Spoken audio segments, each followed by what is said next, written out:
বিশ্বের সবচেয়ে শক্তিশালী অস্ত্রটি এবার ইউক্রেনের হাতে। একবার ব্যবহৃত হলেই রাশিয়ার উপর বিরাট প্রভাব পড়তে পারে, নিমিষেই ধ্বংস করে দিতে পারে রাশিয়াকে। এবার এই অস্ত্রের ভয়ে আতঙ্ক ছড়িয়েছে রাশিয়া জুড়ে। ইউক্রেনের হাতে এমন অত্যাধুনিক অস্ত্র সব মহলে প্রশ্ন আর কৌতূহল সৃষ্টি করেছে। অবশেষে ইউক্রেন পেতে যাচ্ছে যুক্তরাষ্ট্রের সবচেয়ে গণবিধ্বংসী অস্ত্র টমাহক ক্ষেপণাস্ত্র, যে অস্ত্র ঘিরে বারবার হোয়াইট হাউসে অনুরোধ করেছেন Ukraine president Volodymyr Zelensky. Pentagon জানায় ইউক্রেনকে দূরপাল্লার টমাহক ক্ষেপণাস্ত্র সরবরাহ করতে যাচ্ছে মার্কিন প্রতিরক্ষা দপ্তর। এই ঘোষণায় ইউরোপীয় মিত্রদের মধ্যে আনন্দ দেখা দিয়েছে। তারা আশা করছেন এই অস্ত্রের ফলে যুদ্ধের গতিপথ বদলাবে এবং রুশ বাহিনী সংকটে পড়বে। ভয়াবহ ক্ষমতার টমাহক ক্ষেপণাস্ত্রের পাল্লা প্রায় 1600 কিলোমিটার। এত দূর থেকে মস্কো ও সেন্ট পিটার্সবার্গের মতো শহরও সহজেই ধ্বংসের লক্ষ্যবস্তুতে পরিণত হতে পারে।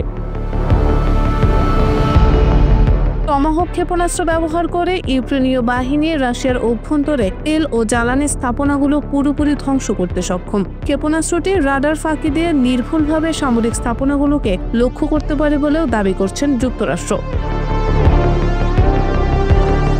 গেল কয়েকদিন ধরে রাশিয়া ও যুক্তরাষ্ট্রের প্রেসিডেন্টের মধ্যে তীব্র কথার লড়াই চলছে। এই টানাপোড়েনকে আরও বাড়াতে ট্রাম্প রাশিয়ার দুটি বৃহৎ রাষ্ট্রীয় তেল কোম্পানির উপর নিষেধাজ্ঞা জারি করেছেন, যার লক্ষ্য দেশটিকে অর্থনৈতিকভাবে দুর্বল করা।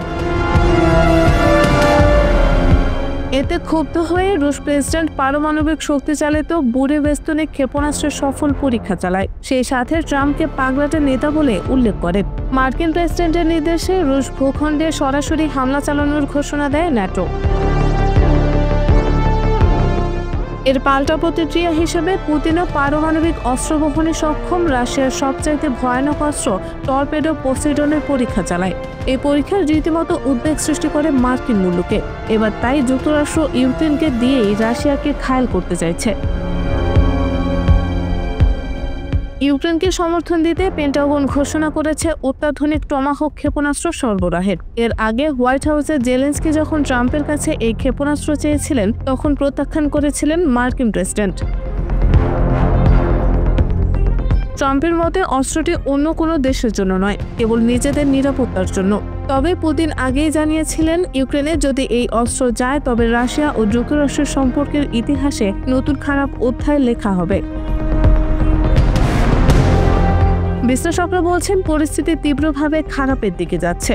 রাশিয়ার আগ্রাসন বাড়বে আর ইউক্রেনকে মোকাবেলা করতে হবে সব ধরনের আধুনিক অস্ত্রের ধাক্কা।